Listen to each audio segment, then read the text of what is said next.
right, we are back on the Andre Duke Show. How is everybody doing on this fine Friday night?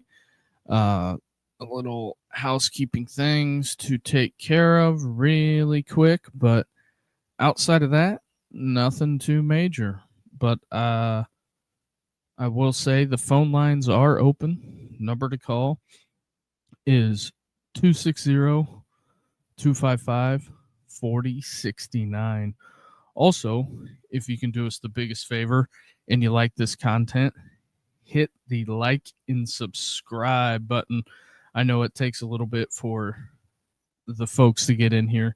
I was a little late tonight, but took a couple nights off, and we will see how it's going.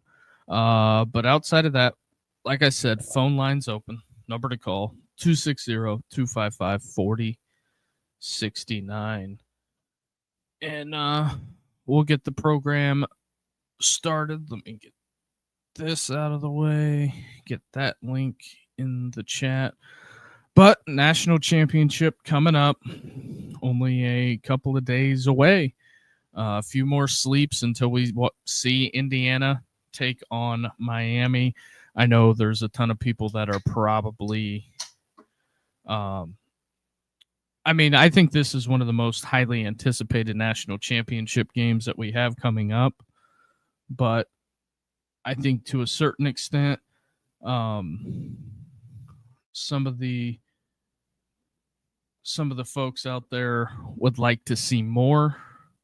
I believe as it sits right now, let me just get a live line on the game off the old FD, see what they got rolling. Still sitting at 8.5. I believe it opened up at 7. It's been bet up 1.5. We'll have to see what Miami folks and how volatile that line goes. I think it'll be fascinating to see the line movement. I don't think it's going to be probably the most bet college football game of the year, and I think that line's going to go up if I had to bet on it. Still sitting at 8.5. Miami money line plus 280. Over under. I think this game goes over. Over under is sitting at 47.5. So I think that makes it fascinating as well. Because I want to say I think this game goes way over. I think Miami will be able to score in regards to that. So there's some of that, just my take on it. But some of the other big news that's out there, Trinidad Chambliss getting denied the extra year. I think the NCAA totally botched this. I think they should have just signed off on it with it being a case-by-case basis. Now it goes to a local court in Lafayette County. So way to go, NCAA. You're batting 1,000 in stupidity.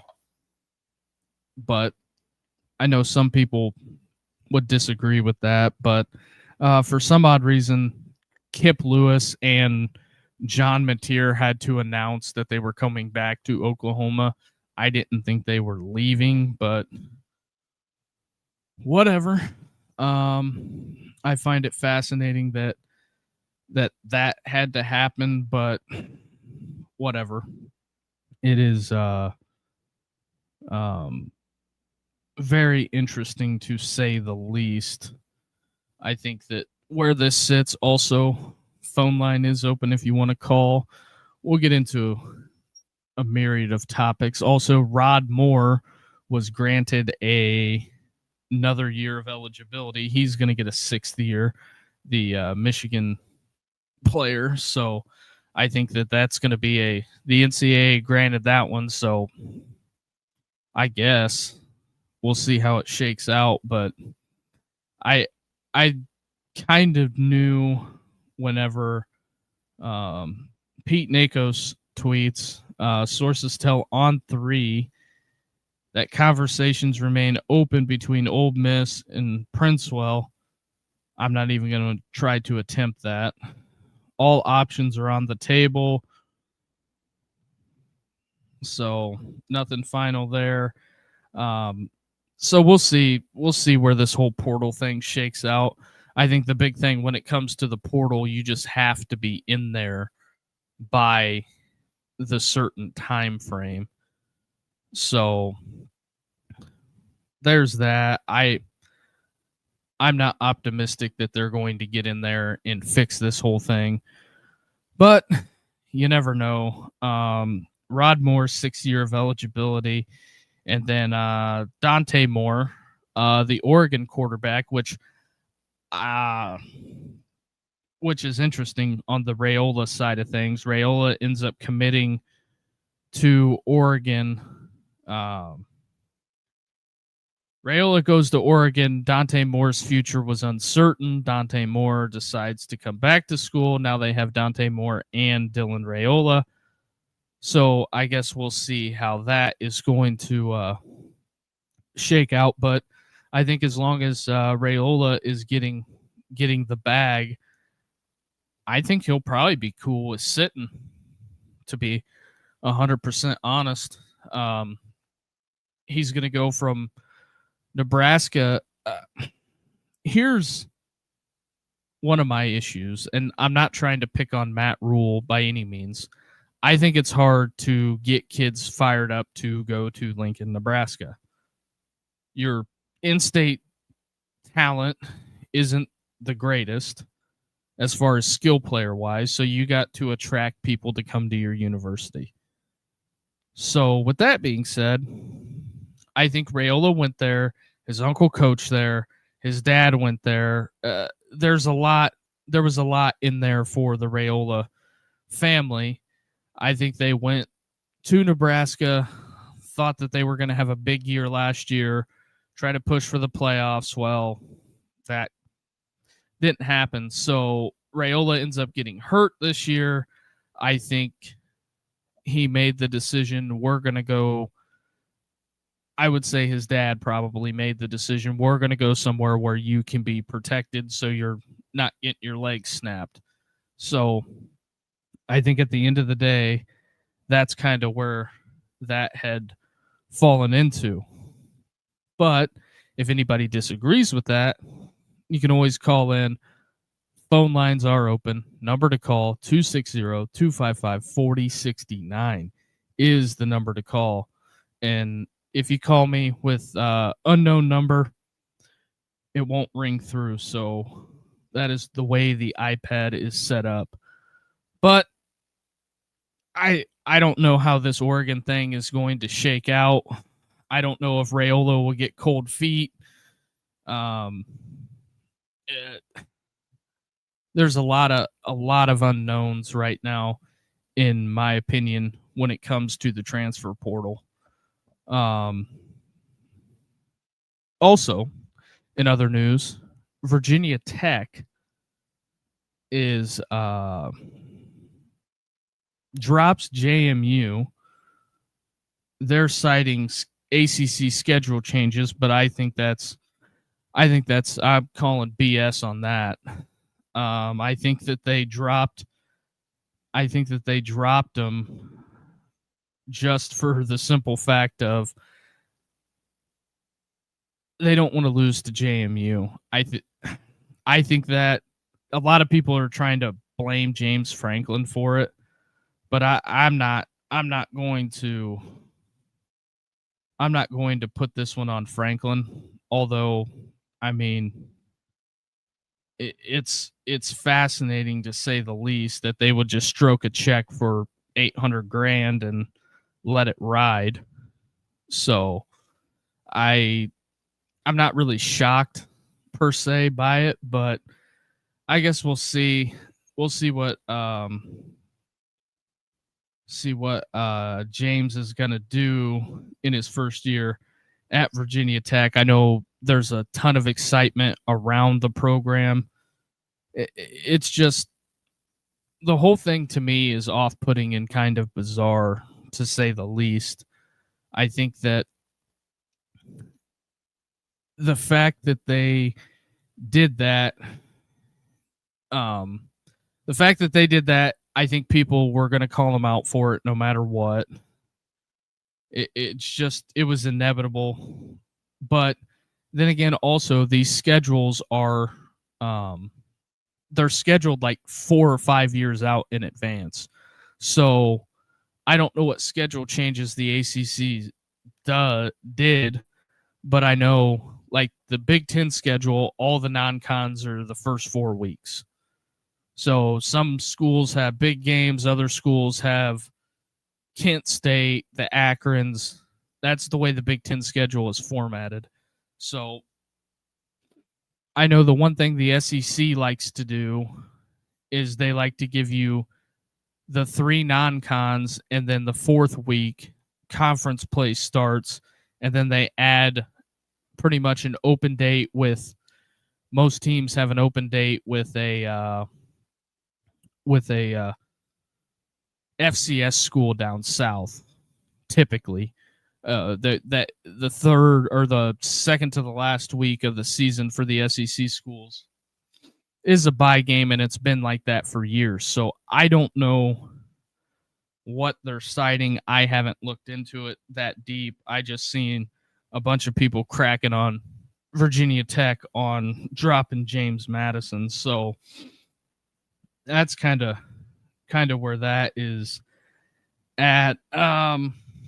LSU jumps Texas, and I think LSU, according to On3, had the number 1 transfer portal class.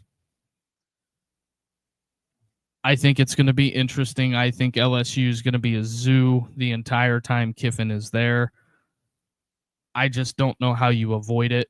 That's just kind of my opinion on it. But for the longest, Texas had the number 1 transfer portal class. I seen some people put some graphics out on their transfer portal class. The addition of Hollywood, and they got Cam Coleman, which was the big one, Ryan Wingo, and the Mosley kid, Willie Osborne. Alabama football will make the college football playoffs in 2026. I don't disagree. I really don't. I don't see why Alabama couldn't make the college football playoff. I think that it's going to be fascinating. And not that I'm trying to go to bat for Alabama, but we'll talk about that real quick because Willie brought it up. Here's the big thing when it comes down to the Alabama stuff. When Saban retired, you lost a ton of kids in the portal, mainly Caleb Downs. You lost Downs. You lost Julian Sand. So I think DeBoer, and you lost other pieces too. I think they lost close to 40 scholarship guys. So at the end of the day, to make the college football playoff in, arguably the most competitive conference in college football, team by team, I know the Big Ten people want to fight and argue, and they want Big Ten supremacy. Well, here's the thing. Outside of Ohio State and Michigan, when the hell has the Big Ten won anything? Won national championships? I can't think of the last Big Ten national championship that wasn't Ohio State or Michigan. In football is what I'm saying. So there's that for you. The SEC has multiple champions. LSU, Auburn's won recently with Cam Newton. I know that's some odd years ago, but Florida's won. They've had more national champions per capita. So that's just my opinion on it. Some people would wildly disagree on that stance, but that's just my opinion. I know some people would agree to disagree on that, but I think that's a fair question. I don't see how it's not. But as I'm looking at it, I just feel like that Alabama and DeBoer kind of got a short end of the stick to a certain extent of it. Now, with that being said, I think last year they had a late season collapse. Late season collapse. They get to the playoff this year. They beat Oklahoma, which it was debatable if they could do that or not, but I know some people want to fight like cats and dogs about it, but they ended up beating Oklahoma to go play the buzzsaw that was Indiana. Indiana has pounded the last two opponents that they played in the college football playoff. The people thought the majority of the people that thought the Alabama game was bad. I mean, I thought the Oregon game was worse. And if you disagree, call me up and tell me I'm wrong. But that's just my opinion on it. Phone line is open. It's wide open. If you guys want to call, you can call now. Number to call is on the ticker below. But if you can't see the ticker, the number to call is 260-255-4069. That is the number to call if you want to chop it up, and we can talk about whatever you guys want to. I'm by myself tonight. Richie's off. And we took 2 nights off and getting geared up for the big game on Monday. But here's an insane Carson Beck stat, because everybody wants to talk about Indiana having 4 and 5 year players that's littered on their roster. But here's the interesting fact when it comes to Carson Beck. People forget Carson Beck was also in the same recruiting class with Bryce Young and CJ Stroud, which are going on their 3rd year in the NFL, and they played in NFL playoff games. Just casually throwing it out there. So that's kind of where that stands. Also, a little Notre Dame note. The seniors, or the captains, I guess. Willie Osborne, Miami 46, Indiana 27. Well, I can tell you this much. I think that game's going to be fascinating. I'm actually rooting for a close, competitive game, because I think it'll be boring as hell if Miami blows out Indiana or Indiana blows out Miami. It's just going to be, what did that prove you? And it leads me into the next question. I know a lot of people have a lot of different takes on this, but I am totally against Tony Petitti in the playoff format here, because Sankey wants to expand it to 16, but he doesn't want 24. That's fair. Now, the last time we were on, me and Richie got into this discussion about the 12-team playoff, about whether the committee got it right or wrong. I'm not here to debate whether they got it right or wrong, but all I'm going to tell you is that the committee hid behind the criteria to put the other 2 small schools in. It's no disrespect to James Madison, no disrespect to Tulane. Not trying to be disrespectful. All I'm saying is that it looked like they were playing 2 different levels of football out there. But I get why Sankey wants to expand it to 16. I think a better idea, instead of having bowl games, and there's a lot of those, have a group of 5 playoff. Let them have their own playoff, because I think that would be more fascinating than a lot of things going on out there.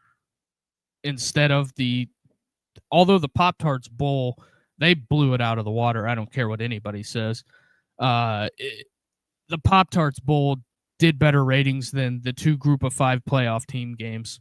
I'm sorry, you can look it up. They did. So I think if they would use the destination bowl sites to have a group of 5 playoff, you satisfy the bowl people, and you cut the schools in on a little of the revenue and everybody's happy. You reduce the amount of bowl games and the criteria because you fill it with a group of 5, have them have a 24-team playoff. Some people will say, I'm not going to watch that. Well, for the Power 4, they're going to watch the playoff games because you're going to have dudes playing for spots and they're playing for something. And I think it would be good because that's why a lot of the smaller schools, that if the guys didn't have deals in place to go into the portal, they played because you know what they need? They need film. And if you can provide them with competitive film, it's more of an incentive to play. I know that's an abstract concept, but that's just kind of my thought on it. But anyway, back to what Heather Dinich said. It says basically the Big Ten wants a 24-team playoff. I know why they want that, because they want money. And their TV deal sucks, and their best teams play at noon every week. So that's what that is, screams to me. Sankey doesn't want it more than 24, or he doesn't want 24 because it's going to put Big 12 teams in there. They already pushed them into a 9-game conference schedule, which, I mean, now the Big Ten and SEC are on equal footing when it comes to conference play. But at the end of the day, that squeezes the Akrons, that squeezes the Kent States, it squeezes all the small schools that rely on those bye games that pay the majority of their budget for the athletic department. IU will BTA on Miami. Hey, you want to call and talk about it? We can talk about it. Number to call, 260-255-4069 is the number to call. Also, I haven't done a good job of this. If you're new to the program and you like the content, do us the biggest favor and hit the like and subscribe button. It doesn't cost you a thing. It helps us out. We are on the road to 500. I think we need about 50 more people. So I think Tony Batiti's going to end up, he's trying to blow up the college football playoff. That's just my opinion, because he doesn't like the formatting of it. But here's the problem. Greg Sankey, Tony Batiti, Peter Bavacqua, and the Big 12 commissioner, the ACC commissioner, it's you just appeared on my timeline for the first time. Oh, that's cool, man. Hey, at least we're getting discovered out there. We're trying. We're not even the little. We're basically the little toaster that could at this point. Appreciate people hitting the like and subscribe button. Also, we always do typically Fridays call-in show. Saturday nights throughout the off season is going to be call-in show. When football is completely over, we'll do a little basketball stuff, but the main du jour will be football. And then when basketball's over, we'll throw a little college baseball in there because, you know, the SEC folks love their college baseball. And we'll talk some college baseball as well. And maybe if we have big games in college baseball, we'll do a watch party and see what's going on and open up the phone lines and keep it casual. But there's that. Also, for the new folks, number to call, 260-255-4069. Phone line is wide open. So that brings me to the next topic. Notre Dame making some news. The Ohio State people, I know there's a lot of them out there crying wolf about tampering. Also, kind of rough on old Ross Bjork these days. When he makes a Twitter post and turns his comments off after he got 260, and they're all pretty much virtually the same thing. Basically, the Ohio State fans want Ross Bjork to release the Kraken, and then he gave an interview in an impromptu. He got caught in the hallway. At least he stood there and took the questions. But they want Ross Bjork to release the Kraken, basically, with the NIL money. I know this is what the issue was going to be with it. Quincy Porter, Mylan Graham, both going to Notre Dame. And a lot of people are going to say they're not very good, blah, blah, blah, blah, blah, blah, blah, blah, blah. Here's the thing. They were the greatest thing since sliced bread when they were wearing their already top two. And they're at Notre Dame. Here's my thing. It was either one of two things. They either were going to take a massive pay cut based on production. Ohio State probably assessed them a value, and they didn't like that value. And they said, well, piss on you. Hartline left. We're going to get in the portal, and we'll go to the best available quarterback we can find and where we can get on the field. So they go to Notre Dame, and they're probably the best two receivers Notre Dame's got. They were going to be next up at Ohio State, but Chris Henry Jr. is coming in. And I'm not going to say I think the Ohio State receiver room is going to get interesting. They've had a lot of kids transfer out. They've had some kids come in. I don't know what the hell Ryan Day's doing down there, but I know if he don't start winning, the Buckeye fans are going to get highly, highly investigative into what's going on in the program because they want to call him the lunatic fringe, and it is what it is. But with that being said, we move on. Ohio State, these young kids are not patient. Well, I think they offered those kids, this is just simply my opinion, I think they offered those kids their quote-unquote market value, and they didn't like what they got offered, and they probably had to take a pay cut. And Notre Dame said, hey, we got available funds. We'll just pencil you in. So at that point, if you're a 4 or 5 star receiver, you go to Ohio State with trying to get where they've sent everybody else. So there's that. I know some people probably blatantly disagree with me and say, you don't know what you're talking about, but well, why'd they leave and go to Notre Dame? Is that because CJ Carr's pretty good? I think that's kind of why. But we'll see how it all shakes out up there and what it's looking like. Also, hold on. They have won a natty. They made the playoffs twice in a row. If you see the field, you'll go to the league. Yeah, that is true. That's a very true statement, but also I think you're going to be primary targets there at Notre Dame when you look at it by afar. At Ohio State, there's only one football, and you got Chris Henry Jr. and Jeremiah Smith, and I think they're going to feed the racehorses. So, but speaking of NIL, Ross Dillinger tweeted this out the other day. Brian Steele says of the CSC, the enforcement on NIL, which, okay, says the organization is in the process of notifying several schools of issues we're looking into with terms of unreported NIL deals. So they've hired a former FBI staffer or investigator to look into said schools. They don't give who the school is about unreported NIL deals. Oregon had the same thing with all their depth, hit the portal to follow the OC at DC.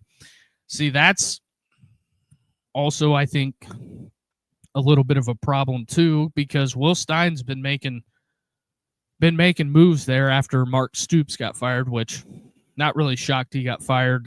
They gave him a big contract because he won 9 games, I think 2 years in a row at Kentucky, and he's probably, I don't know where he ranks in the all-time wins list, but he's probably up there. But maybe Will Stein has some success and moves on from Kentucky and does not make the Mark Stoops deal. But also, I think looking at revisionist history, as we look at this, I think the A&M fans overwhelmingly got it right on their end of it when it came to Mark Stoops versus Mike Elko. I know some people will probably disagree with me on that, but I think the majority of it, Texas A&M hit a home run.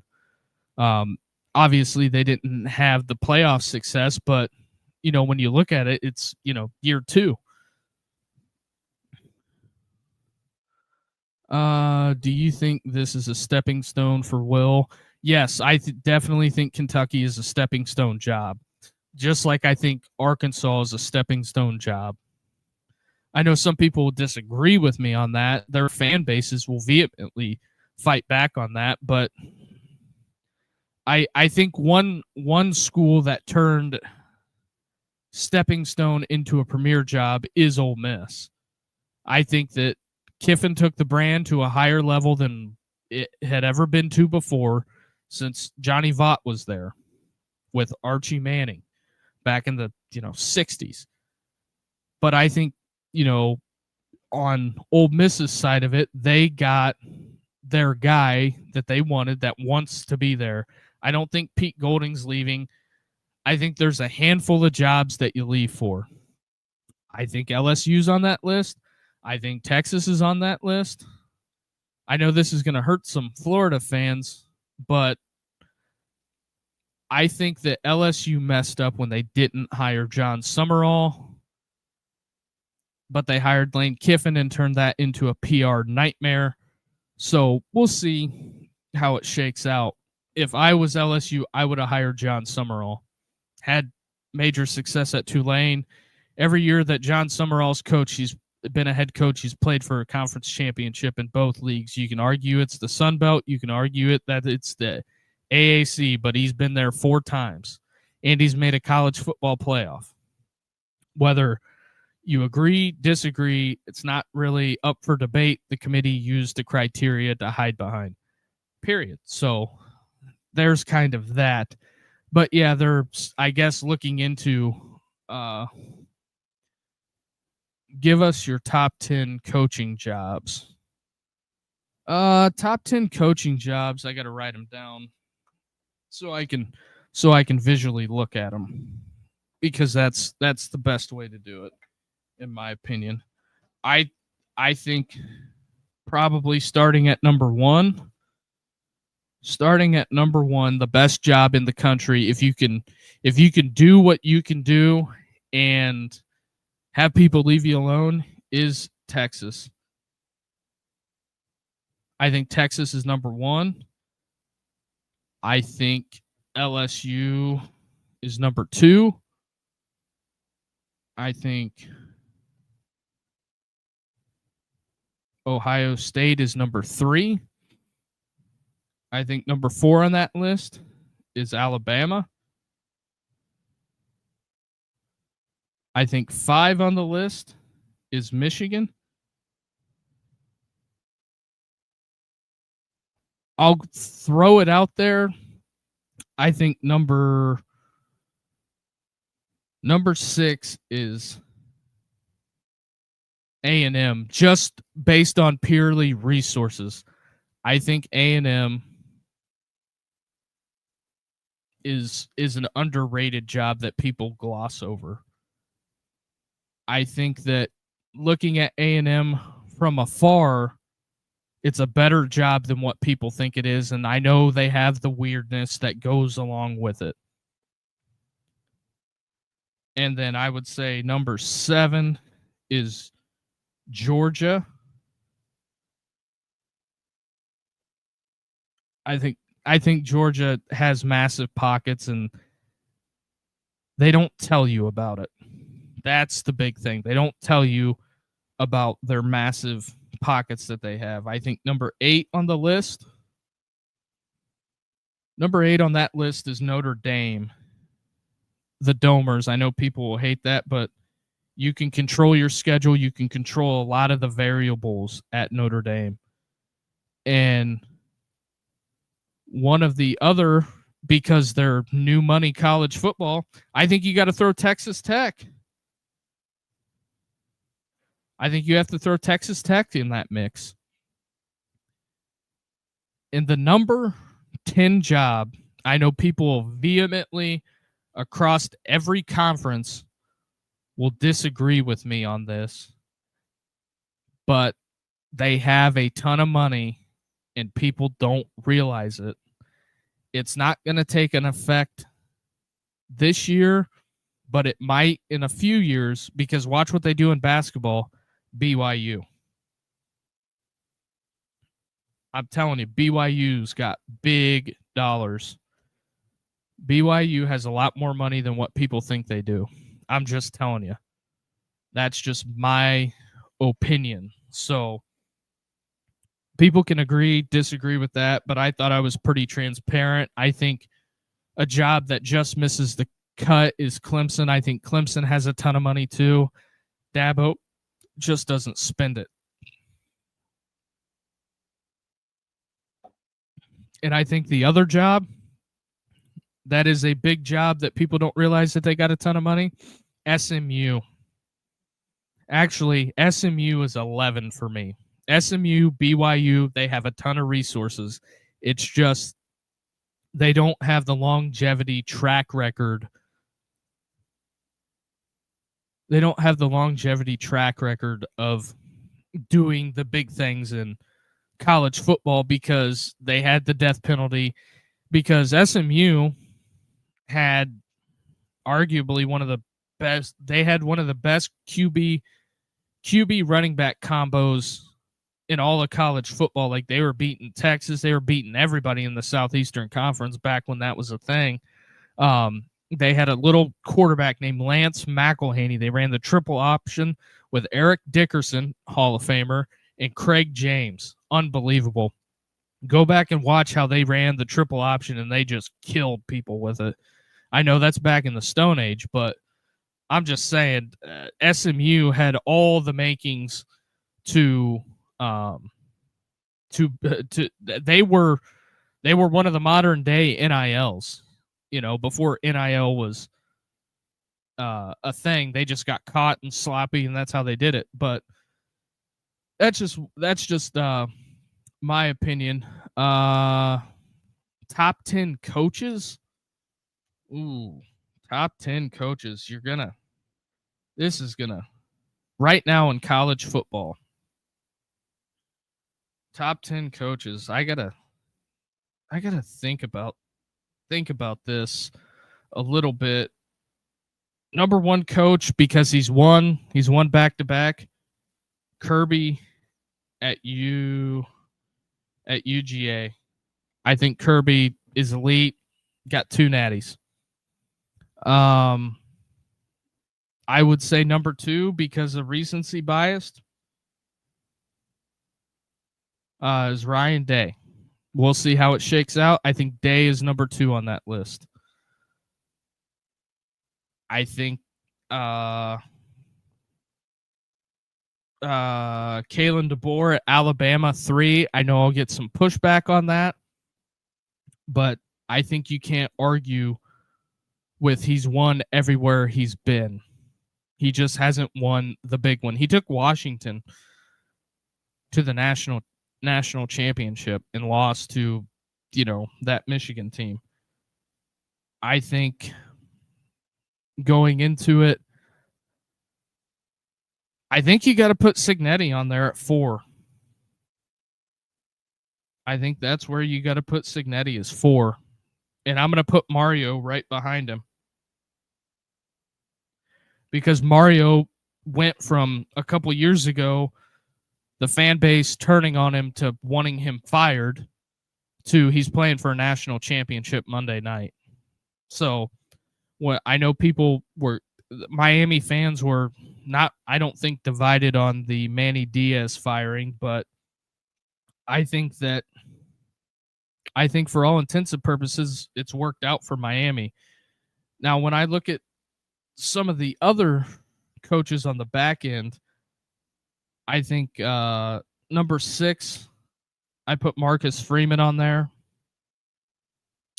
I think Marcus is going to be a hell of a football coach, whether he stays at Notre Dame. And that's the other thing. I did not like that press conference answer that he gave. I think he secretly has interviewed for NFL jobs, and I think it's going to be a fascinating deal up there in South Bend if he leaves, because I don't know who you promote, because I don't think Denbrock will be the head coach, and I don't know if they necessarily want to hire Chris Ash. So there is that. And number 7, I'm going to put Sark on the list just for the simple fact of he's at Texas and he's got to get over the hump. If Sark does not get over the hump, it's going to be a problem. But I think he's a top 10 coach, in my opinion. I'm going to put Kyle Whittingham at 8 just for the track record. He hasn't had the big-time postseason success, but he had sustainability at Utah before NIL, and then when NIL happened, Utah didn't have a ton of money like they normally do, or like the other schools have. But now that he's at Michigan, I think 2-3 years you're going to be seeing Michigan in the college football playoff, in my opinion. I think number 9 on this list, I'm going to put Kalani Sitake at BYU, because he did a hell of a turnaround effort there. And like I said, that is a very, very underrated job.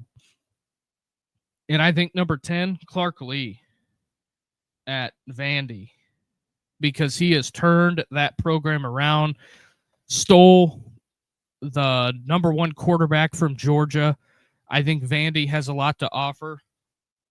And I think they have a rich alumni base. As long as they can get kids in school, I think Vandy could do some damage in the NIL era. If they really commit to raising the money, I think that they could do some major damage. Now, some guys that are just off that list, I think you got to put Willie Fritz on there at Houston, because I think Houston's going to be a force to be reckoned with, because they have a ton of money, and their biggest motivation is they hate the other 2 schools in their state, the big ones anyway, which is Texas and Texas A&M. I think Willie Fritz deserves to be on that list, and I think that John Summerall will find his way on that list, or on my list.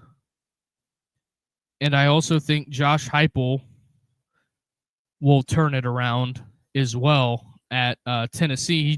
His quarterback left him. So when your starting quarterback leaves in the spring portal, and you've got Joey Aguilar and a couple of kids that aren't ready, there's not a whole lot you can do if you're Heupel. I think he did a good job for winning 8 games this year.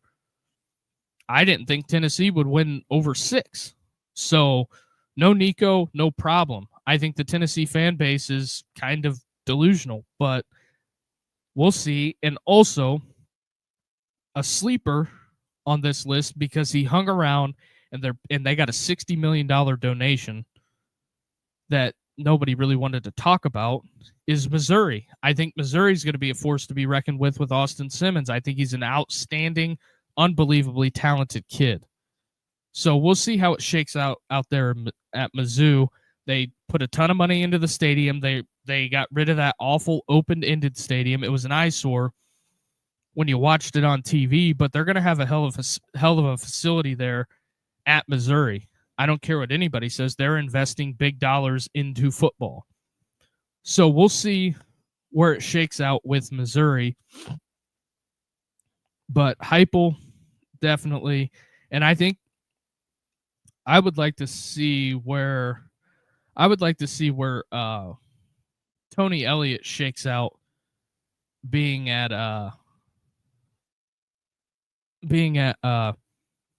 Virginia. I kind of forgot where he was at. I was like, Tony Elliott, Virginia. And I also think Jeff Brom is a hell of a football coach. I was shocked that LSU didn't hire him. I was shocked that LSU went the Lane Kiffin route. But I'll tell you this, everywhere where Lane's been, he's tried to burn it to the ground when he leaves. So just keep that in your feather there, LSU fans. But also, I've been rambling for a minute. If you're new here and enjoy the program, do us the biggest favor, hit the like and subscribe button. Also, the phone line is open if you want to call and talk about whatever you want sports related wise. Number to call is on the ticker below, but also number to call is 260-255-4069 is the number to call. So if you want to jump in and join the conversation, you're more than welcome to. I'll keep it open as long as we got call volume coming in. So try to keep the call-in show to just under 2 hours. But I got a whole ton of topics that we had.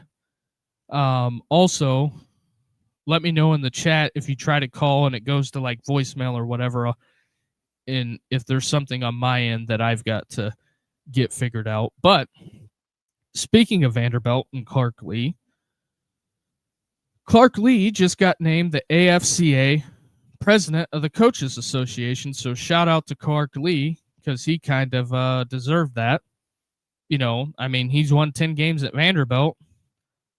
So I think that for everything that's gone on, the past 2 years, the Pavia thing, I'm going to go out on a limb. I know some people with the Pavia stuff, they hate him or love him.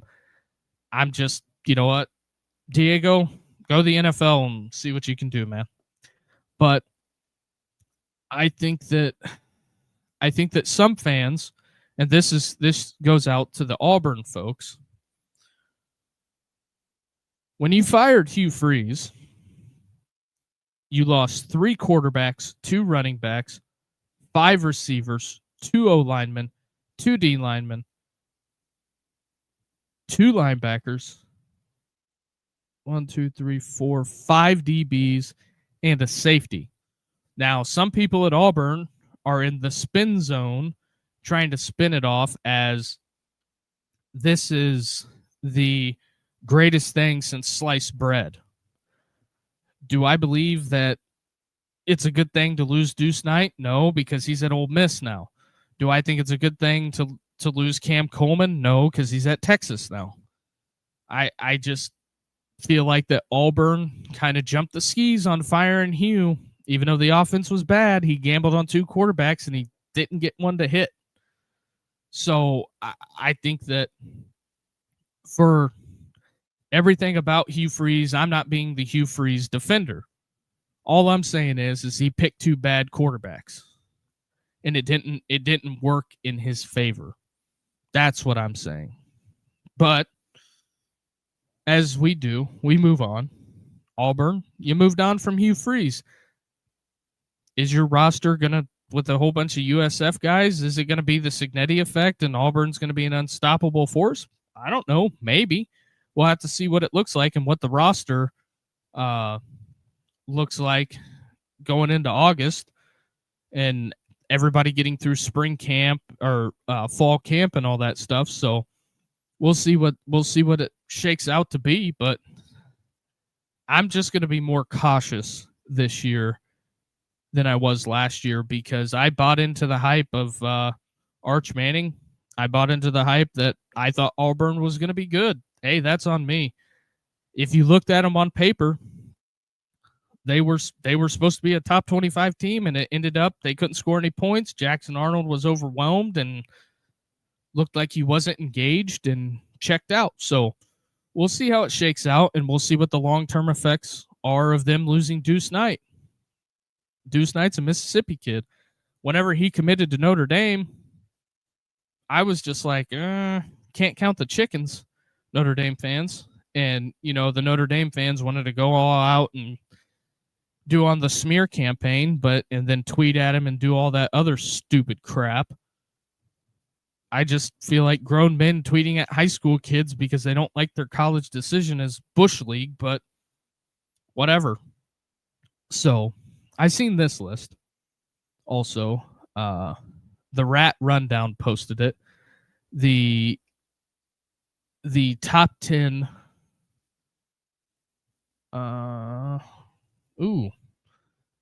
Wow.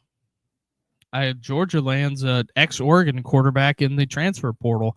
See, we just got portal stuff all the time. You could just refresh your computer and it's just portal, portal, portal. So the Rat Rundown posted a graphic of the top 20 quarterbacks. I'm not going to go through all the 20 of them. Although I do think it's a good nod they put Blake Horvath on there from Navy. Navy's been playing a hell of last 2 years. Navy, Army been really, really good, which is shockingly surprising in the NIL era. But, you know, they have culture, they have buy-in, they have brotherhood. You know, maybe some of the folks out in Boulder could take that note in. But, oh, did I say that out loud? The Prime cult will probably come after me. But anyway, back to the quarterback list. They have Fernando Mendoza, number 1. Shocked. Really. I mean, he won the Heisman Trophy. I don't know how you don't put him at 1. They have Trinidad Chambliss 2, Diego Pavia 3. They got Darian Mensah 4. Drew Mestmaker, that's at Oklahoma State. He followed Eric Morris over there. So not shocked by that. They have Julian Sayans 6, Ty Simpson 7, Byron Brown 8, Gunnar Stockton 9, Dante Moore 10. But here's the strange thing. They have Carson Beck at 14. I think that is underlying hate on Carson Beck. A lot of people hate on Carson Beck. I think Carson Beck is a better quarterback than the kid from BYU. I think he's playing for a national championship. I don't know how he's not a top 4 guy, but I guess I don't know what I'm talking about. But everybody said Carson Beck was going to suck before the year. And I was kind of I wasn't on the Beck is going to suck train. I was more along the lines of, how about we wait and just see what he looks like? Although Miami did take 2 bad losses throughout the year. The Louisville loss, but I'm not shocked by that. Jeff Brom has a hell of a track record on beating, you know, top-ranked teams. He's won more top 3 matchups than I think anybody active in college football right now. So Jeff Brom's a hell of a dude. If I was LSU, I'd have hired him. I would have hired Summerall. But that's why I just talk into a microphone. But also, the college basketball folks have announced that they're going to have a 15-day transfer portal window as well. Great. The college basketball thing is interesting because their portal opens up during their playoffs too. You would think the NCAA would, how about we just wait because school's almost over? That's just a hell of a novel concept, ain't it? Whatever. But because it ain't like you got to enroll in April for fall classes. I'm just, you know, whatever. I only went to college for a semester, so there's that. What the hell do I know? But, you know, let's just open it up during the playoffs because that makes a ton of sense. So got that out of the way. I wanted to look at some of the other TV numbers for the week that was the opening week of the playoffs for the NFL. And this is in order. So the Eagles, Niners, on average, 41 million viewers. CBS, even though I give CBS a ton of shit about their college football numbers, they're killing it in the NFL, I'm telling you. Average 32.7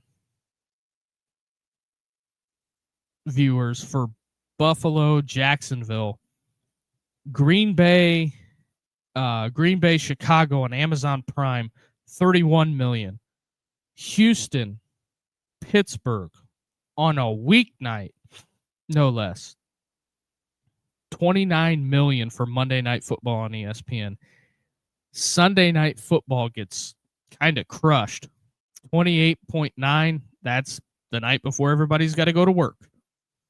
And then Carolina Rams, 28 million across the board. That's NFL TV numbers for playoff football.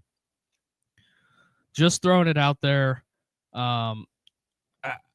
I look at it and I'm just like, what do you expect? It's the NFL. It's a monster. It is a money machine that doesn't pay taxes either. Non-for-profit. But whatever. Anyway, there was a roster talent ranking for the Peach Bowl, and I thought it was fascinating, even though Indiana's kind of got older players.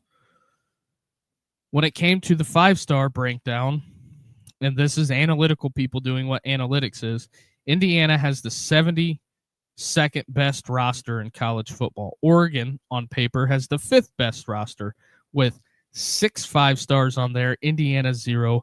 52 4-star players. Indiana's got 7. So that was the talent breakdown. So I think for all intents and purposes, I mean, Indiana wins. That whole camaraderie and brotherhood stuff and playing for the next man for you or the next man next to you, it matters to some people, and some people just don't get it. They look at that analytics stuff and they look at some guy that is a quote-unquote writer for whatever various website that ranks prospects, and I think the prospect ranking system is very flawed. I think a lot of it comes down to how much access do you give the reporter. I've heard numerous people from various parts of the country definitely talk about this. And chasing stars is not good for business. Look at the Ohio State folks.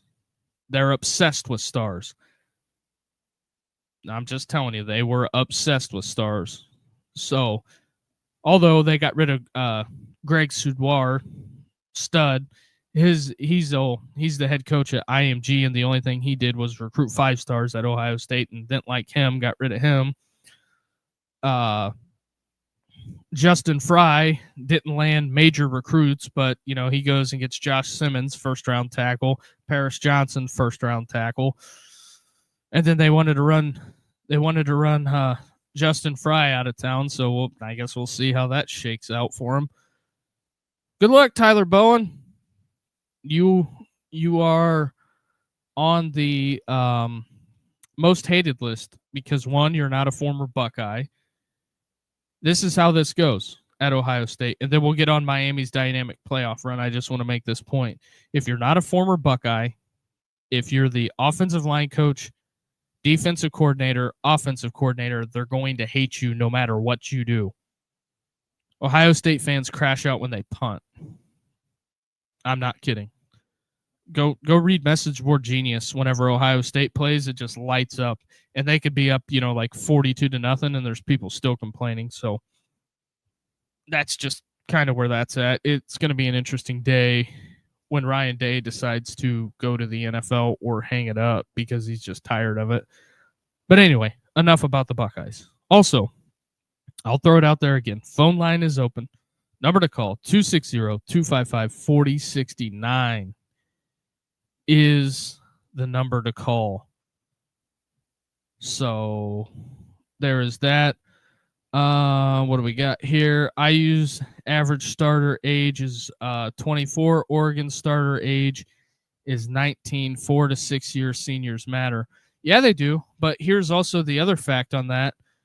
If you're not out there chasing high school kids in the stars, everybody had a right to the players that were in the portal. Miami could have signed Mendoza out of high school. Manny Diaz decided not to offer him. Goes to Cal. Signetti gets him in the portal.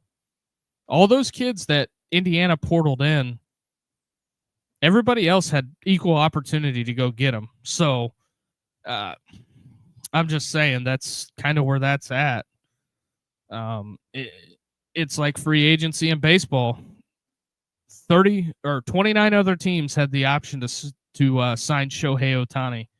Everybody has the option to recruit any kid that they want on their board. Just because you didn't find those kids, that's on you. That's a you problem. That's like if you call me and say, hey, my car ran out of gas. I'd say, well, why didn't you fill it up? Well, why didn't you dive into the portal? That's why I have no sympathy about Dabo and people complaining about a salary cap and complaining about all this stuff, because for years and years and years, they pushed to pay the players, and they wanted movement. And this is what you end up with, because it's going to be like it in the Trinidad Chambliss case. Everybody around the country is going to raise They're going to be raising hell because Chambliss is going to get the extra year. That's fine with me. He leveraged the system that the NCAA and the member institutions have put in place. It's not the kid's fault he's using your system against you. They didn't think this through. That's the whole point. They did not think it through when you had kids coming from junior college, coming from other levels up. Trinidad Chambliss was a D2 quarterback. And he's leveraged the portal. That's why they agreed to pay him $5 million out of the Grove Collective and various other deals. That was the number that was floated out there. His case is going to be very public for this simple fact. They are going to use his earning power against the NCAA. I get what the NCAA was trying to do and not set a precedent by doing this. But when they denied the waiver, you knew it was going to get tried in a local courtroom. Well, in the state of Mississippi, the state of Alabama, if you get a judge, let's just take this for instance. Let's say Trinidad Chambliss went on the magical run at Alabama. Do you think for 1 minute any sitting judge in the state of Alabama would deny that kid's waiver when they turn it over to state court? No, they're not going to. Like in Tuscaloosa County, they're going to have a judge rule against a kid for another year of eligibility. The state, the judges at the local level are basically rubber stamping it to say, hey, how about you guys figure your stuff out? That's basically what they're telling you. Figure it out. Why do you think Claudia Wilkin held up the House settlement for so long? Because at the end of the day, everybody knew it was a flawed system. You can't look at the system now and say, this is messed up, I don't like it. Well, for years, I would always say, oh, these kids should be compensated. Look at how much money the university's making. Well, there's checks and balances when it comes to this whole college football thing. You can't tell me for 1 minute that you're going to sit there and say that at Ohio State, I'm using them for example, we need to open up the checkbook. We need to open up the checkbook. Well, when you don't open up the checkbook and Ross Bjork clams up and doesn't put a ton of money into it, you can't complain when kids leave. That would be like after the new year, everybody has a job and you walk into your job. Let's just say you're making $50,000 a year and you come back and they say, well, we decided to cut, 30% off your pay. What are you going to do? You're going to go find another job that was paying you what you were making. So don't get mad when the kids do it. It's not always fun when Bugs Bunny has Elmer Fudd's gun. It's just simply what it is. They are leveraging these universities, these coaches, the collectives. They are leveraging them to help themselves. Same thing at Colorado, Jordan Seaton. I'm not even really going to dive into that because I'm not trying to even dive into the Colorado thing. We'll see what it looks like, but I don't know. They've had a lot of kids come out, and they've had a lot of kids come in. It's been like that for better part of 3 years up there at Boulder. Maybe they'll figure it out this year. Who knows? Best of luck to you, Dion. But anyway, back to Miami's playoff path. They go on the road, College Station. They beat A&M. They beat Ohio State. They beat Ole Miss. Out of those three teams, even though I love the Aggies, I thought Texas A&M hit it out of the park. I think Marcel Reed needs to develop more. It was a weird day down there in Aggie land, and you can say what you want about, the Aggies, the white overall guys, strange dudes, but whatever. So I think they had a really good win against A&M. I think their best win on their path is beating Ohio State like a drum. Even they beat Ohio State by 10. And that's also the other issue. I'm not really going to dive into it and call a ton of people out, but it's the whole super conference thing hides bad teams because not everybody plays everybody. And my thing is that, okay, Tony Batiti, you won a 2014 playoff. I know I'm getting off subject on this, but we're going to go to the preseason media folks' national championship picks, little revisionist history. Nobody on this list picked Indiana or Miami. I know you're shocked, but it's very fascinating to say the least. But I know I'm getting sidetracked on this, but it's just fascinating to me on how that whole thing shook out. But, at the end of the day, when you look at it, it's very, very interesting to say the least. But let me find that again. But Ole Miss was an upstart. They had a hell of a playoff run. Pete Golding, I think, calmed the storm. There's still a few hours left in the good old transfer portal there. I mean, the whole Pete Golding thing could fall apart in a matter of hours, but I'm hopeful Pete will keep it together. So there's kind of that. So we got national championship preseason media predictions. Brett McMurphy picks Georgia. That's solid pick. At least they made the playoffs. Herbie picked LSU, didn't make the playoffs. Andy Staples, Texas, no playoffs. Josh Pate, Alabama made the playoffs, but got beat like a drum. Feinbaum picked Texas, didn't make the playoff. Urban picked Ohio State. No shock there. Taylor Lewan picked Oregon. They got destroyed. So those are some of the personalities, but Heather Dinage and Danny Cannell picked Penn State. That worked out. Brandon Walker, Penn State. Interesting. Nicole Arbach picked Clemson. That was a shock and all. Klatt picked Ohio State. At least they made the playoffs. And Will Compton picked Texas. Very shocking because Bussin' with the Boys did a bunch of stuff up there with Dan at Auburn. But, hey, they're growing a brand. So there's kind of that. Also, phone line is open if you want to call. Number to call, 260-255-4069 if you want to hop in the conversation. So I think that looking at it, I think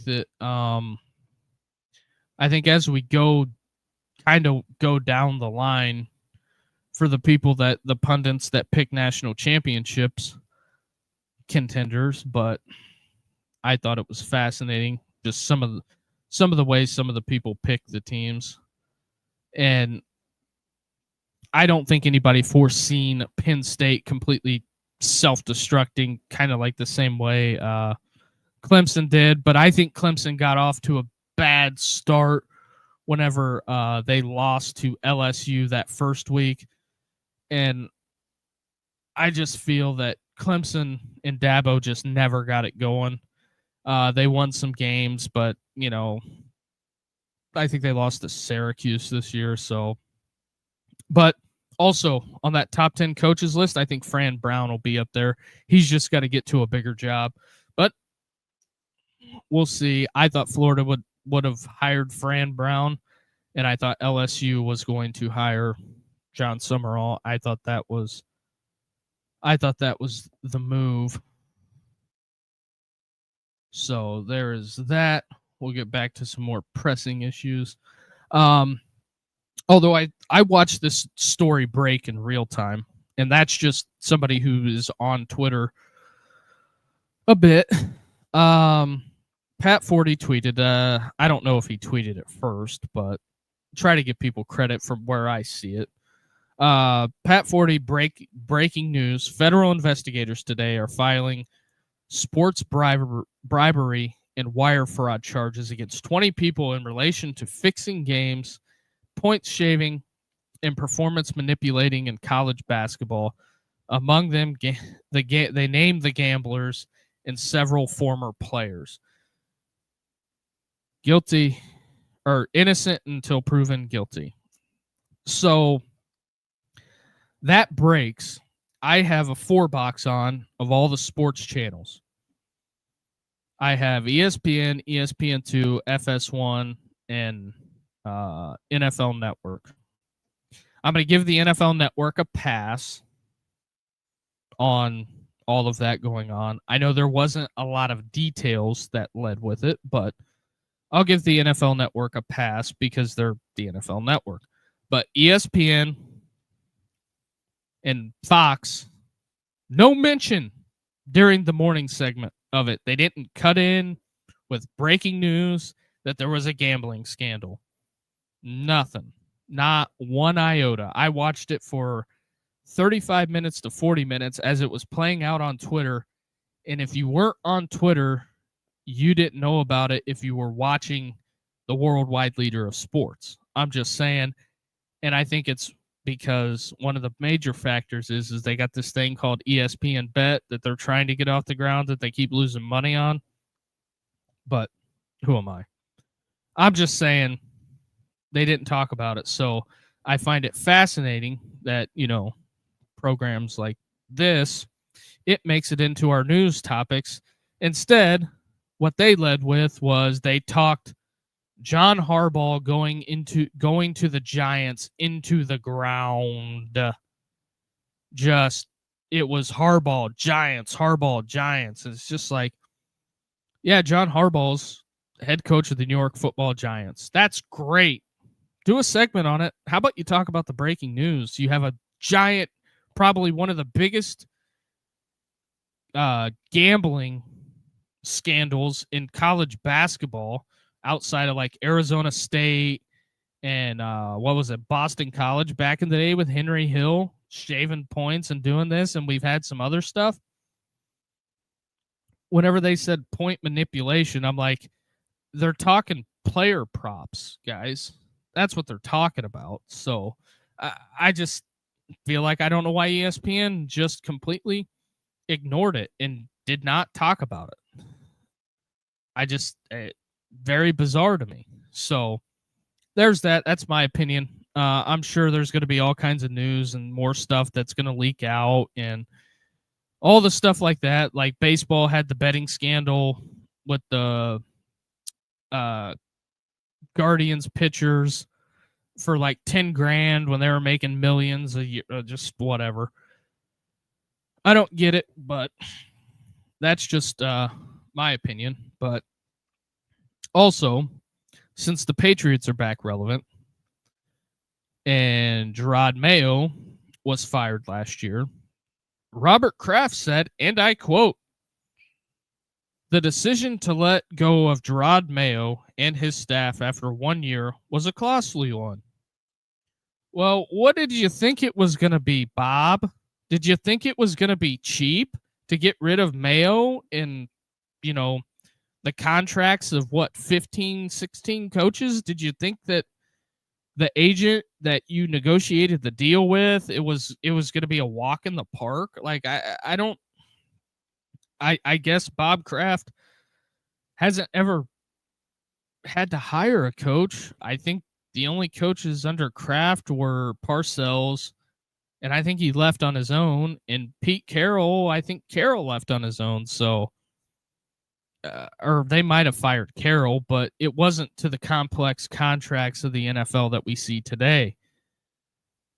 You had the opportunity. You could have hired Mike Vrabel last year. He was a off-the-field assistant with the Browns, but you hired Gerard, whatever. That's just bizarre that he comes out and makes that statement after the Patriots get back to winning. It's like, I get it, Bob. Kraft is a multi-millionaire or billionaire, owns an NFL team. Although I'm going to go out on a limb here. I think Robert Kraft still regrets letting go of Tom Brady and keeping Bill Belichick. I don't know if he'll ever admit it, but I think that is the truth, and that's my story, and I'm sticking to it. So, when it comes back to the gambling thing, the schools implicated in this are Nicholls State, Tulane, Northwestern State, St. Louis, LaSalle, Fordham, DePaul, Robert Morris, Southern Miss, North Carolina A&T, Kennesaw State, Copland State, New Orleans, Abilene Christian, Eastern Washington, Alabama State. No wonder you guys got caught. Just no wonder you got caught. I just whatever. I mean, that's if you're that dumb to bet hundreds of thousands of dollars on Abilene Christian and Robert Morris and some of the other schools that are that size, they're going to flag it. That's how they caught the people at Arizona State. Arizona State was good, but they weren't great. And then they had a bunch of college kids driving up to Vegas placing big bets, all wearing Arizona State gear. If you watch the Dirty Money documentary, they talked to the guy that ran the sports book and said, hey, we should look into this. What's going on? And then they went, and that's how they got caught. Because the kids on campus knew that they were shaving points. I mean, it's the same thing with the Alabama baseball coach last year. Not a bunch of people bet on college baseball because a lot of people don't know what they're looking at. Not a ton of people watch it. It's a geographic sport. It's a regional sport. And I think they were up in Cincinnati and somebody placed like a max $10,000 bet at a casino. And then they caught him by the phone records. He called him before the game and told him that he wasn't using a pitcher. How do you expect you weren't going to get caught? Just bizarre behavior. It's like you don't think that these gambling companies have people that watch every bet you place. You don't think certain players are limited on certain bets.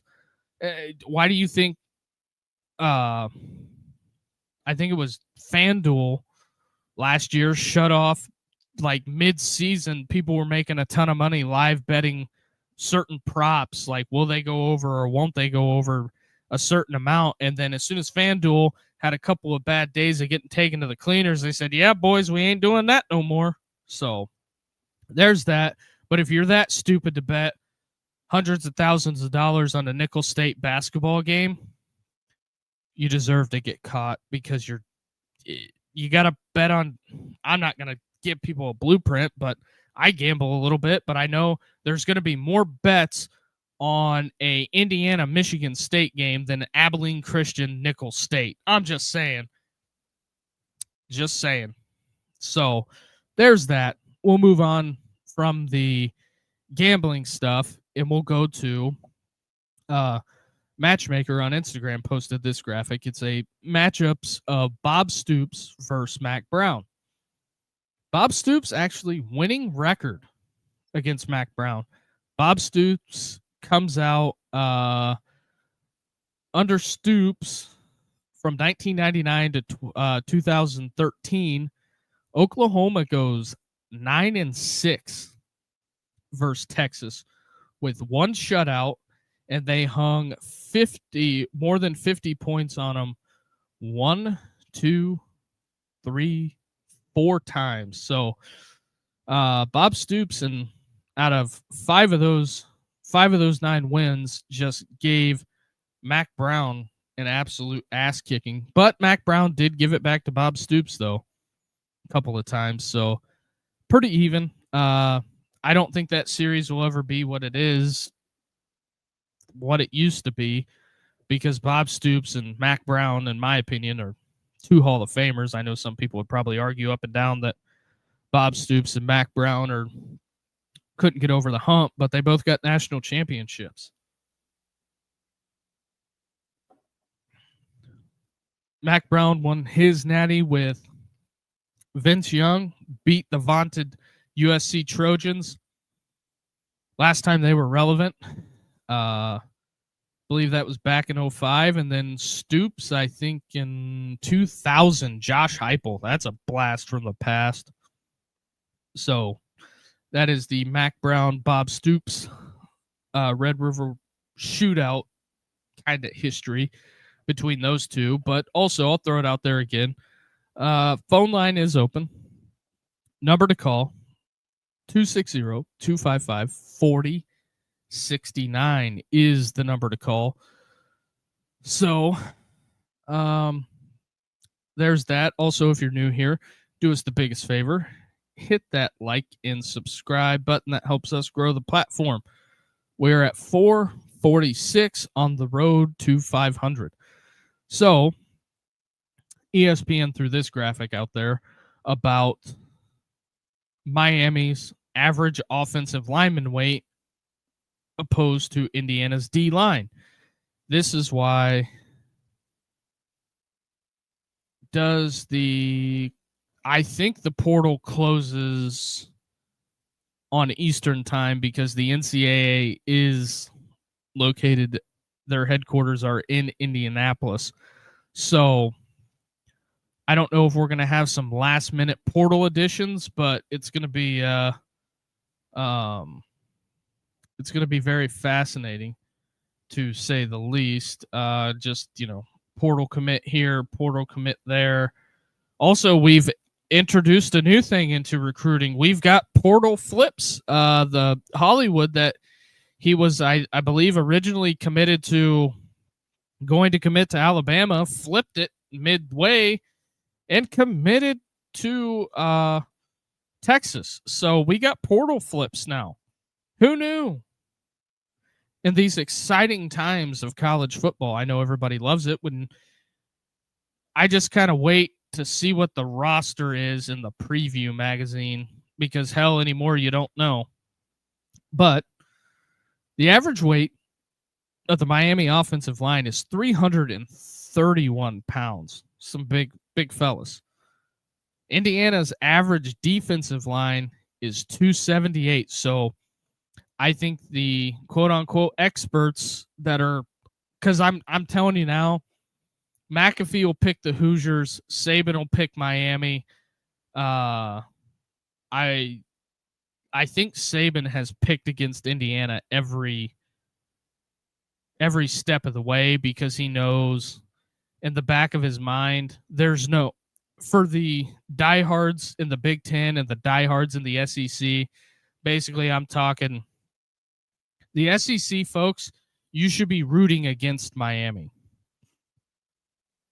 because Mario will take his big old shiny ring and show it to the recruits and say, look what I did. And they say our conference sucks, but we just won it all.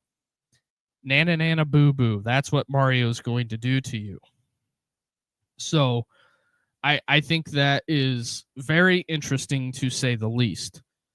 Now, the Big Ten diehards do not want new money. Indiana, it's very fascinating. Indiana, 25-2 the last 2 years.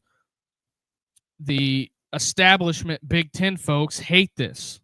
They can say, oh, well, and you're really stuck in a rock and a hard place if you're an Ohio State fan, because do you hold your nose and root for Indiana, but you don't want Miami to win? That's what it comes down to with a lot of the more loud and boisterous, podcasts out there that are far bigger than we are here. I appreciate all 11 of you tuning in on a Friday night coming up on 10 o'clock. I know that I appreciate everybody that's hung around and watching the pod. We're just talking here. We'll probably keep it open for another half hour. Keep it just under 2 hours. But I seen this graphic. I think it's the Thorn or the Throne something posted this on. They rated the coaching hires. Kyle Whittingham takes the cake at 1, Kiffin at 2, Eric Morris 3, James Franklin 4, Jim Mora 5, Matt Campbell 6, Colin Klein 7, alma mater pick, John Summerall at Florida 8, and Tosh from the Oregon defensive coordinator 9 at Cal, and then Brian Hartline at 10. No Pete Golding on that list. Very interesting to me, because I would put John Summerall. I would leave Kyle Whittingham 1. I mean, you can argue the Kiffin stuff. Maybe it'll work. Maybe it won't. And this goes to show you about people who rank lists that care about points being scored. That's why Eric Morris is 3 and John Summerall is 8. So that's a whole nother debate for a different day. But that's just my opinion on it. But I think Franklin will probably do pretty well at Virginia Tech, although I do think it was an absolute double cross. Well, I wouldn't say it's a double cross. I would say it's more of a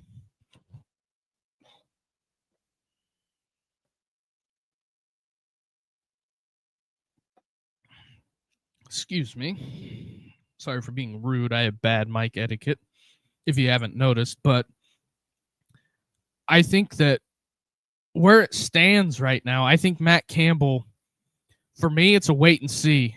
Lane Kiffin, wait and see. I think Eric Morris will be able to do some damage in the Big 12. He's got a quarterback. Franklin, not so much a wait and see, but I think they'll be better than what they were under Prey. Jim Mora going to Colorado State. I get why you leave UConn. I mean, I get it. You're pretty much in the middle of nowhere up there, and you don't really have a big talent pool to pull from. I think Jim Moore is going to be heavy in Utah. I think he's going to be heavy in Colorado. And I think he's going to be out there searching for diamonds in the rough, because he looks at the conference that they're in, and it's a very winnable conference. Colorado State's had good teams over the years. So we'll see on that. But yeah, like I said, Matt Campbell, wait and see.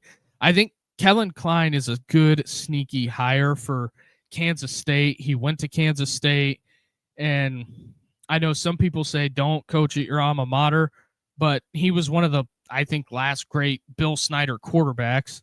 So I think he probably understands how that program works. And Kansas State has always relied on getting kids out of JUCO, but instead of JUCO now, you got the group of 5 to produce your prospects.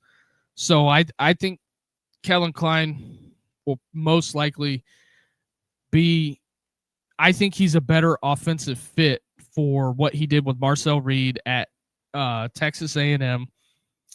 And I think that Avery Johnson will probably have a tenfold better year, because if he don't, he gonna be on the bench. And there's gonna be some upset K-State people that paid a ton of money to retain him and to secure him, and then they get rid of who'd they get rid of? They let Will Howard walk in the portal. So I think there's some revisionist history. Comes to the guy John Summerall, singing his praises on the pod tonight. Now, when it comes to Summerall, I think if the Florida people get out of his way, he will be successful. That's all I'm going to say. If they get out of the way and let him coach football, they'll be successful at Florida. And I think Summerall is an outstanding recruiter. Look at the diamonds in the rough he found at Troy. On top of that, Tulane. So I think there's proof of concept there with John Summerall. Like I said, he only just plays in conference championship games. Going to be a little different. I think the Florida fans were taken back when, proverbially, I think he gave DJ Lagway the boot. Some people will disagree with that, but I think he told Lagway to kick rocks, in my opinion. Heard some grumblings of that, heard some other people say that, and that's just kind of what it is. Comes to I'll leave the The first guy and the last guy on the list is the last two. Brian Hartline has a tenfold advantage over everybody at the group of 5 level because he's shown that he's an outstanding recruiter. Now we're going to see what it looks like when Hartline is the head man in charge, when he's the head ball coach. So he's going to have full rev share behind him. So I think that there's going to be kind of not a lot of excuses because I think USF wants to get out of the American and get into the Big 12 or the ACC. They want to get into a conference. They want out of the American, just like Memphis does. So they're hoping Hartline could take that. It would be an enticing thing for Hartline to stay. But that's down the road. Now, my thing with Kyle Whittingham is that he lost some pieces in the portal, but he also brought some Utah people. So I think that with Whittingham, can they develop Bryce Underwood? I think that is the big sign on Whittingham, because if he can develop Underwood and unlock his potential, because he didn't look great this year. The news came out that he didn't have a dedicated quarterback coach. I think that is one of the things that was holding him back. Was it physical ability? I think the kid's got the most raw talent in the world. I think he has a ton of raw talent in the world. So we'll see if he can unlock that potential out of him. Scott comes in with a comment. How much longer is Colorado going to give Deion Sanders after a 3-9 season? Well, I guess since you guys want to talk about it, I have an unpopular opinion about it. Here's the problem. Colorado cannot afford to fire Deion if they wanted to. Allegedly, they have no money. Now, I have questions. When the grumblings came out of Colorado having no money, Rick George resigns and takes another role within the athletic department. So I don't know how the Colorado thing, I don't know how they don't have oodles and oodles of money, because Deion is selling them a lot of merch. Colorado, the last 3 years, has been the trendy thing. I live in Northeast Indiana, and I kid you not, I see more Colorado hats, more Colorado hoodies, more Colorado shirts than I see than the local university in town. And we've got 2 of them, and that's combined. They're small schools, but I'm just saying. It's kind of where we're at. So I think if it looks like it did this past year, I don't think it's good that Jordan Seaton left. But also, I don't know if the whole Jordan Seaton thing's very bizarre.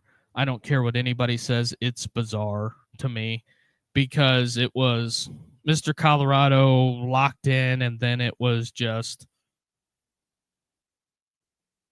I'm leaving. I'm hitting the portal.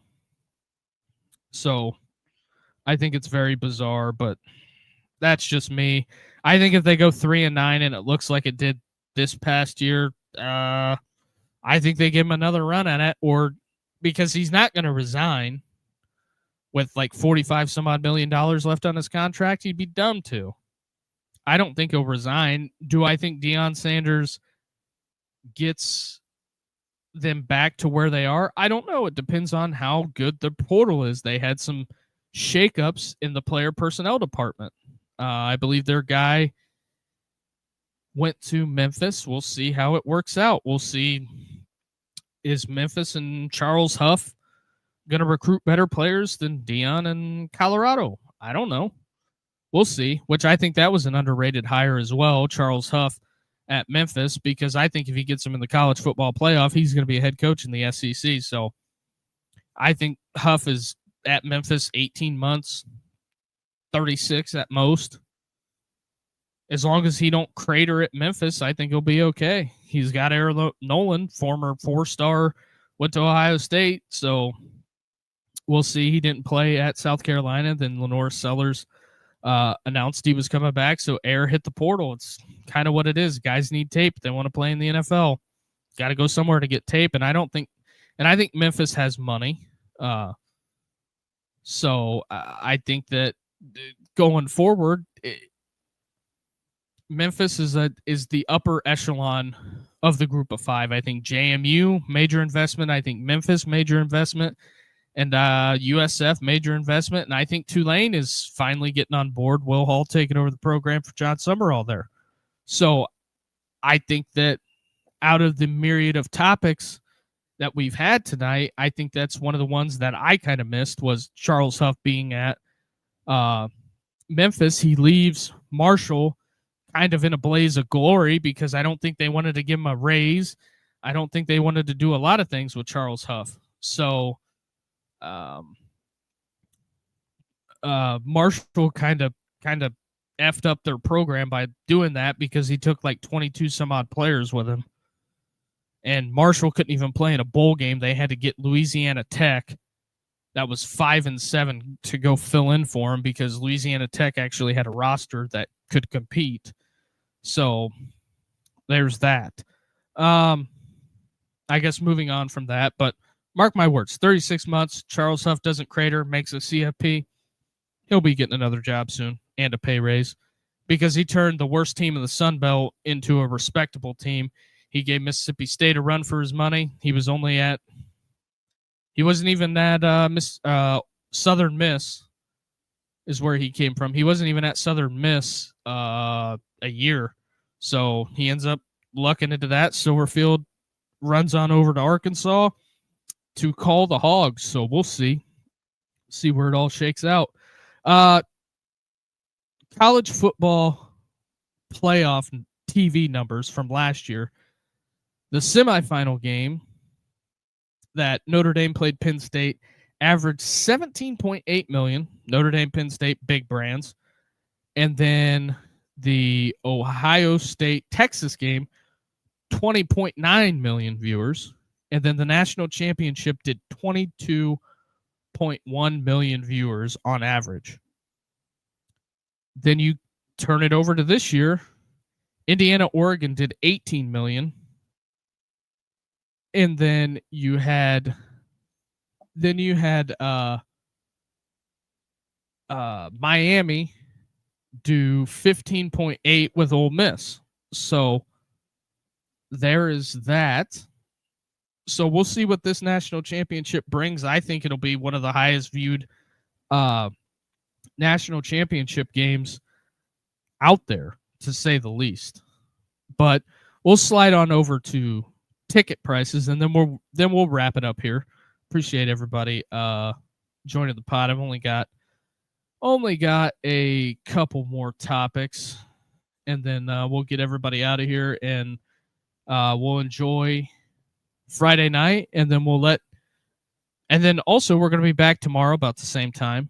We'll be talking some more stuff. College football. We'll have the phone lines open as well. So for everybody's viewing pleasure, real quick, what's Scott got here? Real quick, will 2026 finally be the year Bill Belichick puts UNC on the map? Scott, please tell me that's not a serious question. No, it's not. What you saw last year is probably what you're going to get a big dose of this coming year. If they win, how about this? If they win 10 games, Scott, how about this? If North Carolina wins 11 games, I'll shave my beard off. That's how confident I am. You got to win 11 games in the regular season out of 12, and I'll shave my beard off. But anyway, enough of the North Carolina nonsense. But hey, maybe Jordan Hudson's making portal moves. Who knows? Average ticket price is anywhere from $2,963 all the way up to $16,280 for the national championship. So that is a very, very bizarre thing. That is, they were saying that it's going to be flooded with Miami fans. I mean, there was more Notre Dame fans at the Miami opener than there was Miami people. So there's that. Also, don't be shocked. This is just me being facetious here, but let's say Miami gets blown out. I'm just saying, what if? If they get blown out, don't be shocked if the crowd boos them on the Miami side. Don't be shocked. And then it'll be crash outs all over Twitter on the timeline saying, fire Mario Cristobal. I guarantee I've seen this playbook before. So we will leave you with this. There is apparently something going on with the Duke quarterback. I don't know if it's 100% true, but I was seeing the Mensa kid. I don't know what exactly is going on. I haven't really seen anybody. It just, Yahoo Sports reported this. It says a legal agreement over Duke's NIL deal with Darian Mensa must be resolved before a portal transfer to Miami. Mensa announced he will be entering the transfer portal with less than a month after pledging to return to Duke. So the Dukies are upset that Mensa is going to enter the portal. Now, they stole him from Tulane after having an exceptional year. And then he goes to Duke and has a good year. Duke won the ACC. And then that happens, and now Mr. Mensa going to be Miami bound. So very, very interesting to say the least. I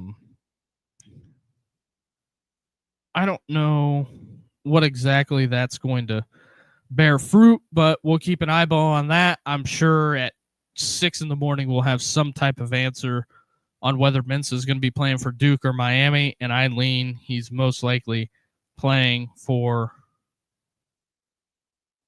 Miami. So there's that. I don't know how they're going to finagle it, but if you can get a lawsuit and get it filed in Dade County, I already know how that's going to go. The playbook's been put out there.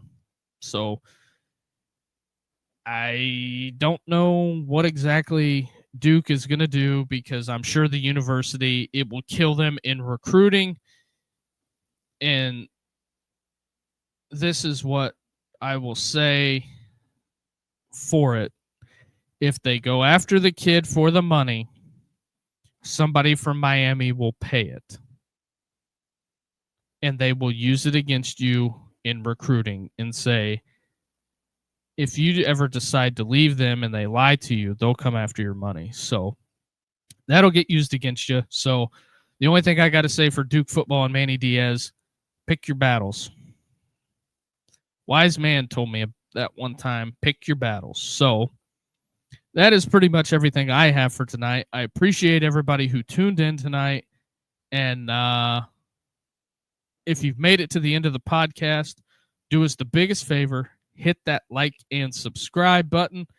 And we will be back tomorrow, same time, same place. So with that being said, Appreciate everybody, and we will talk to you tomorrow. Like and subscribe button, and the phone lines will be open tomorrow if you want to chat it up. So there is that. Everybody, have a good night, and we will talk to you tomorrow.